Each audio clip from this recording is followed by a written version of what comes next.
Hello student, today I am going to explain mole concept जो कि बहुत बार questions आते हैं इसके ऊपर। तो आज हम इसके ऊपर बात करेंगे।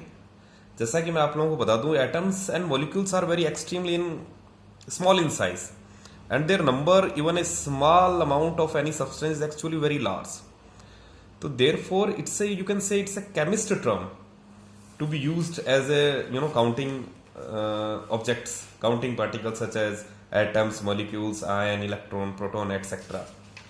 अब जैसा कि आपको मैं बताऊं कि जैसे पदार्थ की एक थोड़ी सी भी मात्रा लें, क्योंकि परमाणु अणु तो साइज में बहुत छोटे होते हैं, तो उस छोटी सी मात्रा के अंदर भी परमाणुओं की कोई सी भी ग्राम में मात्रा ली तो उसमें परमाणु और अणुओं की संख्या तो बहुत ज्यादा हुई। तो उसे को डिफाइन करने के लिए हमने क्या किया, one mole concept is being given in a chemistry. Actually, this term was given by W. Ostwald in 1896. This is actually a Latin word, and which means a heap or pile. In 1967, it is accepted in SI unit, and the SI unit is a mole for expressing amount of substance in chemistry. Now, just look at the definition. One mole is the amount of substance that contain as many particles or entities as these atoms are exactly in 12 gram of carbon 12 isotope. Carbon 12 here it is being taken as a reference. हम ये कह सकते हैं कि भाई किसी पदार्थ का एक मोल उसकी वह मात्रा है जिसमें उतने ही कण उपस्थित हैं जितने कार्बन समस्थानिक, कार्बन 12 समस्थानिक के ठीक 12 ग्राम में उपस्थित है। I think you got it what I mean. Or we can say the amount of substance that contains the same number of entities which is present in 12 gram of carbon 12 isotope. अब बात करते हैं कि sir मोल को define करें। One mole, तो one mole equals to 12 ग्राम। अब अगर हमें एक कार्बन 12 एटम का मास पता हो तो हमें पता चल जाएगा वन मोल में entities in here in the sense we are talking about atoms, molecules, उसकी बात कर रहे हैं हम। तो कार्बन 12 का जो मास है that comes out to be 1.992648 into 10 raised to power minus 23. This is actually finding a mass of one carbon 12 atom is possible through a technique which is known as a mass spectroscopy. Mass spectroscopy से एक atom का mass पता चल गया। Now the values comes out to be 6.022 into 10 raised to power 23. This is known as Avogadro's number. Now जैसे अगर हम बात करें कि सर 1 डजन के अंदर सर ये generally used for calculating objects, counting objects में किया जाता है, तो 1 डजन का कितना मतलब सर 12। मैं अगर कहूं सेक्टर, तो ये देखो अमाउंट फिक्स है। सेक्टर के अंदर कितना सर, हम 144 की बात कर रहे हैं भाई काउंटिंग के अंदर। तो same in chemistry, this is generally chemist technique, chemist unit कह सकते हैं आप, ये generally use for counting particles जैसे एटम्स, मॉलिक्यूल और आयंस के लिए। तो जैसे भी मैं कहूं भाई एक डजन पेन कितने होंगे, तो obviously your answer would B sir 12। मैं कहूं 1 डजन ऑफ कॉपीज कितनी हुई, तो your answer would be 12। The number of objects in 1 dozen is always remain 12। Here in when we are talking about 1 mole, if I talk about sir 1 mole के अंदर number of particles that is remain always equals to Avogadro number. Now let's define it with keeping in view all the facts. The mole concept can be defined in 3 ways. Just look at here.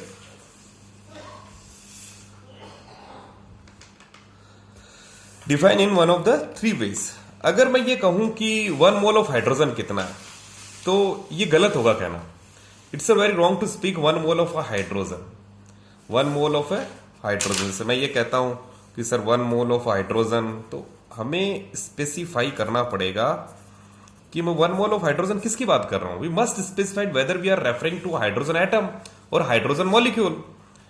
तो ऐसी चीजें हमें define करनी पड़ेगी, then we talk about. अब जैसे मोल concept है, अगर हम सारी चीजों को ध्यान में रखें तो इसको 3 तरीके से हम डिफाइन करते हैं। पहली चीज है इन टर्म्स ऑफ अ मास।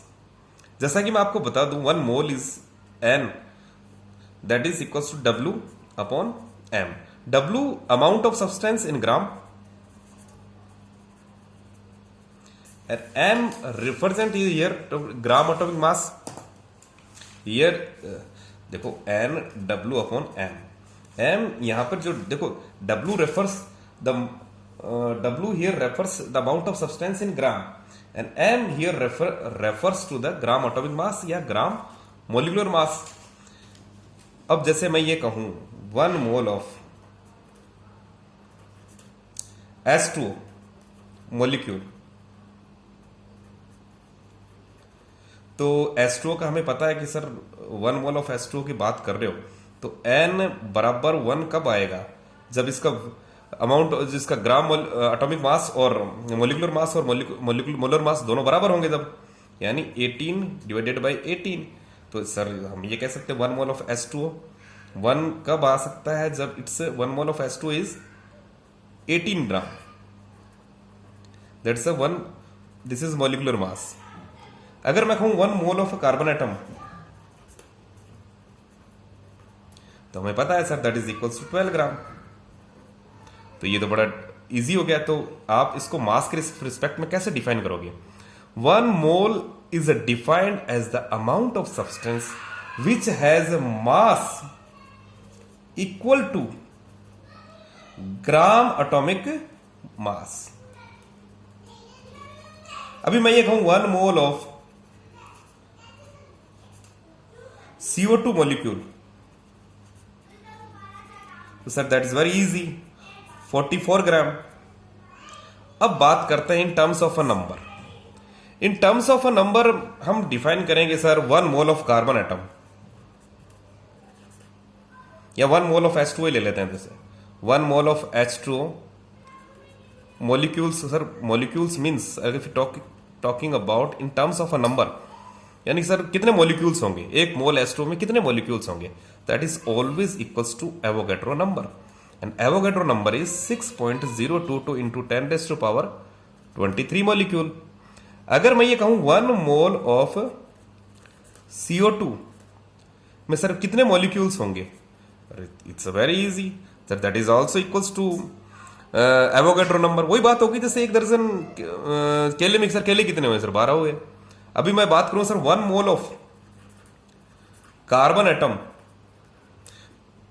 तो सर कितने हुए carbon atom, sir that is also equals to the Avogadro number. तो देखो ये डिपेंड करता है कि हम पूछ क्या रहे हैं। अगर हम बात करें नंबर्स की, that is always equals to Avogadro number. If mole is defined in terms of a number, the amount of substance which contains Avogadro number of atoms, if the substance is atomic or Avogadro's number of a molecule, if the substance is a molecule then we talk about a molecule। तो very easy है। अगर हम बात करें sir 1 mole of H2O molecule का मास के respect में पूछे sir, that is equals to its gram atomic mass. Sir 1 mole H2O कितना हुआ, 18 ग्राम, वेरी इजी। अगर मैं पूछूं 1 mole of carbon sir in terms of मास में पूछ रहे हैं तो 12 ग्राम। 1 मोल ऑफ CO2 कितना सर, 44 ग्राम। अगर मैं नंबर से 1 मोल ऑफ H2O में मोलिक्यूल्स कितने हैं, that is equals to Avogadro number, that is it means it's a fix here. और यहां बात करें in terms of mass sir, that is always equals to its gram atomic mass and molecular mass, molar mass, very easy. Now we just defining molar in terms of a volume. तो volume के अगर हम define करें in cases of gas, a volume is defined, volume नहीं, ए mole is defined as the amount of a gas which has volume of 22.4 litre at STP। ये भी fix है। इसका मतलब बात ही हुई कि सर मैं अगर ये कहूं 1 mole of oxygen gas at STP कितना हुआ, तो sir it's 22.4 litre of oxygen gas at STP। मैं कहूं 1 mole of CO2 gas, sir that is also equals to 22.4 litre. तो एक चीज देखिए, अगर हम बात करें सिर्फ CO2 की ले लेते हैं, CO2 ले लेते हैं, तो CO2 की बात हो रही है सर, ये लो हमने CO2 लिया। अगर CO2 को हम टर्म्स में मास के टर्म से पूछा जाए सर 1 मोल ऑफ CO2 कितना हुआ, तो देखो यहां ध्यान से देखो सर 1 मोल ऑफ CO2 कितना हुआ। If I am talking about in terms of a mass, that is equals to 44 grams. अगर मैं ये कहूं 1 mole of CO2 in terms of a number, sir मैं पूछूं 1 मोल ऑफ CO2 में sir molecules कितने हैं, तो हमें पता है sir that is always equals to Avogadro number, that is equals to 6.022 into 10 raise to power 23। अगर मैं कहूं 1 mole of CO2 gas, 1 mole of CO2 gas volume कितना है sir, that is fix 22.4 litre at STP। Clear, STP standard temperature and pressure. तो this is all about a mole in 3 different ways. हम mole को किस वे में define कर रहे हैं। अगर हम H2O के मोलर मास के बारे में बात करें तो सर इट्स 18 ग्राम। अगर हम बात कर रहे हैं, if you are talking about sir number of molecules कितने हैं, एटम्स कितने हैं, that is always equals to Avogadro number. अगर हम बात करें सर वॉल्यूम के रिस्पेक्ट में, वॉल्यूम, तो volume is a fix, that is 22.4 litre of at STP। अब मैं आपको एक बहुत इंपॉर्टेंट चीज बता रहा हूं, वो ये है कि हम किसी चीज को इधर से उधर कैसे कन्वर्ट करें। आ जाइए साइकिल्स पे, आ जाइए, एक थोड़ा सा चार्ट है।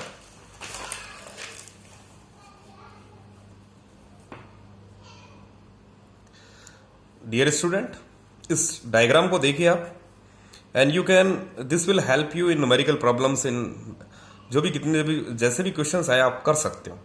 देखो, अगर अमाउंट ऑफ सब्सटेंस इन ग्राम में दे रखा हो और आपसे पूछा जाए मोल बताइए भाई, जैसे कोई भी अपने पास, जैसे आपको ये कह दिया कि आपको पूछा कि भाई 12 ग्राम ऑफ हमारे पास कार्बन कितना हुआ, या 12 ग्राम में मोल कितने हुए, तो हम इस टेबल की सहायता से बड़ा आसानी से बता सकते हैं। जैसे आपको पूछा गया भाई 12 ग्राम ऑफ कार्बन और आपसे पूछा गया मोल कितने हैं, तो देखो इसमें ये ध्यान रखना, whenever amount of substance in given in grams, we just apply a formula WN equals to W upon M। तो हमें पता है कि जब mass is 12 upon 12, that's come out to be 1 mole. तो देखो ये वाला जो पोर्शन है, ये वाला जो पोर्शन है देखो इस साइड का, इसमें आपको डिवाइड करना है, और ये वाला जो पोर्शन है इसमें आपको मल्टीप्लाई करना है, इतना ध्यान रखना। देखो अब आप करते हो, देखो आराम से। अभी मैंने कुछ कहा जैसे आपसे, जैसे अभी कोई क्वेश्चन आया आपसे पूछा कि calculate the number of moles present in 66 gram of CO2। तो हमें पता है भाई 66 ग्राम का पूछ रहा है, N है, तो N कैसे निकालेंगे sir, W, the amount of substance given in gram is 66, that is divided by, अब देखो CO2 का 1 मोल कितना होता है, आपको पता है CO2 का जो मास कितना है, वो है हमारे पास 44, that's comes out to be 1.5 mole. तो वेरी इजी, यहां डिवाइड कीजिए आपको उसके मास से, मोलर मास से, ग्राम एटॉमिक मास और मोलर मास से डिवाइड कीजिए, तो हमारे पास क्या चीज आएगी, मोल आएगी। अब अगर हम बात करें नंबर ऑफ पार्टिकल्स की, आपको कह दिया कि भाई जनरली अगर 18.066 into 10 raise to power 23 atoms of O2, ये कितने मोल होंगे सर, इट्स वेरी इजी। जैसा कि मैंने कहा आपको, यहां आपको डिवाइड करना है, यहां आपने डिवाइड किया मोलर मास से, डिवाइडेड बाय मोलर मास, यहां आपको डिवाइड करना है उसके एवोगैड्रो से, divide it by Na। Na means Avogadro number. जैसे आपसे कहा 18.06 into 10 raise to power 23 atoms of O2 है, what is the calculate the number of mole, sir very easy, divide कितना है sir, 6.022 into 10 raise to power 23, that's comes out to be 3 mole. ये लो, बड़ा easy हो गया। अभी आपसे कहा जाए, अब बात करते हैं वॉल्यूम ऑफ गैस की। वॉल्यूम ऑफ गैस अभी आपको दे दिया, जैसे 44.8 लीटर ऑफ O2 है सर, कैलकुलेटेड स्मॉल, अरे वेरी इजी। मैंने कहा ये पूरा ध्यान आपको डिवाइड करना है, so divide it by 22.4 litre. ये लो, आपने इसको डिवाइड किया, that's comes out to be 2 mole, 2 mole. ये लो, अब अगर हम बात करें इधर चलें, इस साइड, ये चलो इसको मैंने नाम दे दिया A। अभी B साइड में चलें अपन। B साइड के अंदर आपसे कोई पूछा कि सर आपसे ये कहा कोई 1 मोल, या ये कहा जाए कि sir 2 mole CO2, the amount, sir उसकी CO2 की ग्राम में मात्रा कितनी होगी, तो 2 मोल यहाँ है अमाउंट ऑफ सब्सटेंस। तो यहां अपन डिवाइड कर रहे थे मोलर मास से, यहां आपको मल्टीप्लाई करना है मोलर मास से, आपको पता चल जाएगा मोलर मास सर कितना है 44। सर मल्टीप्लाइड किससे करना है, 2 मोल की बात हो रही है, 2 मोल की, तो ये लो sir comes out to be 88 gram. जैसा कि फार्मूले से पता चल रहा है, ये तो सिर्फ समझाने के लिए बता रहा हूं मैं। NW/m, if n is being given and you have been asked about the amount in a gram, then it's very easy, sir, WN into m। वैसे भी कर सकते हैं। तो एक चीज देखिए आपने, if amount of gram is being asked in a amount of substance is asked in a gram and you have been given a mole, तो we can easily sir multiply it with molar mass। Multiply, यहां divide कर रहे थे, यहां सिर्फ और सिर्फ आपको ऐड करना है मल्टीप्लाई। बहुत अच्छा हो गया, कोई ज्यादा दिक्कत नहीं है। अभी आपसे ये कहा जाए कि सर 1.5 मोल में द नंबर ऑफ एंटाइटीज कितनी है, number of entities in the year में कहूंगा 1.5 मोल ऑफ CO2 के अंदर मॉलिक्यूल्स में मॉलिक्यूल्स कितने हैं 1.5। अरे सर यहां पे आप क्या कर रहे थे, डिवाइडेड बाय एवोगैड्रो नंबर, यहां आपको मल्टीप्लाई करना है 1.5 मल्टीप्लाइड बाय 6.022 इंटू 10⁻23। तो एक चीज देखिए आपने, the B part is all about a multiply and the A part is all about divided. जो जिस चीज से हम यहां डिवाइड कर रहे हैं वही चीज यहां मोल के बाद, ध्यान रखना मोल के बाद हम उसको मल्टीप्लाई करेंगे। अभी जैसे आपसे कह दिया कि सर इसी को ले लो कि 1.5 mole of CO2 contains, volume पूछा, वॉल्यूम एट STP पे वॉल्यूम, तो यहां अपन डिवाइड कर रहे थे, that is here it is multiply 1.5 multiplied by 22.4 litre, तो हमारे पास आंसर आ जाएगा, that comes out to be the answer. अब देखो इसको कहीं से भी घुमा के पूछा जा सकता है, जैसे आपसे पूछ लिया कि ये बताइए जैसे 66 ग्राम ऑफ CO2 कंटेन्स या contains having the volume at STP, आपसे पूछ लिया 66 ग्राम ऑफ CO2। देखो हम यहां से यहां जा सकते हैं, यहां से यहां जा सकते हैं, यहां से यहां, यहां से यहां, यहां से जहां जाना चाहें। अब आपसे पूछा 66 gram of CO2 contains 66 gram CO2 contains volume या हैविंग वॉल्यूम एट STP, कितना होगा, तो हमें पता चल गया सर 66 ग्राम है। सबसे पहले देखो अपन कहां आएंगे, मोल पे। मोल पता होने के बाद अपन कर सकते हैं, सर मोल कैसे है, सर ये तो ग्राम अमाउंट ऑफ सब्सटेंस इन ग्राम दे रखा है, तो इसका मोल हो गया 1.5 मोल। 1.5 मोल कैसे पता चला, सर 66 डिवाइडेड बाय 44, भाई इसके मोलर मास से तो डिवाइड करोगे, क्योंकि हमारे पास फार्मूला क्या है, NW/m। तो W 66, 44 डिवाइड हुआ 1.5 मोल। अब 1.5 मोल का volume of gas at STP कितना होगा, अरे सर इधर वाला तो मल्टीप्लाई करना होता है, तो मल्टीप्लाई कर दोगे आप 1.5 मल्टीप्लाइड बाय 22.4, हमारे पास वॉल्यूम आ जाएगा। नेक्स्ट में हम इसकी कुछ प्रॉब्लम्स लेंगे। I am trying my level best to explain you, still if there is some problem I will make it clear with in next video. कोशिश करेंगे आपको और अच्छी तरह समझाएं नेक्स्ट वीडियो के अंदर। तब तक के लिए गुड बाय।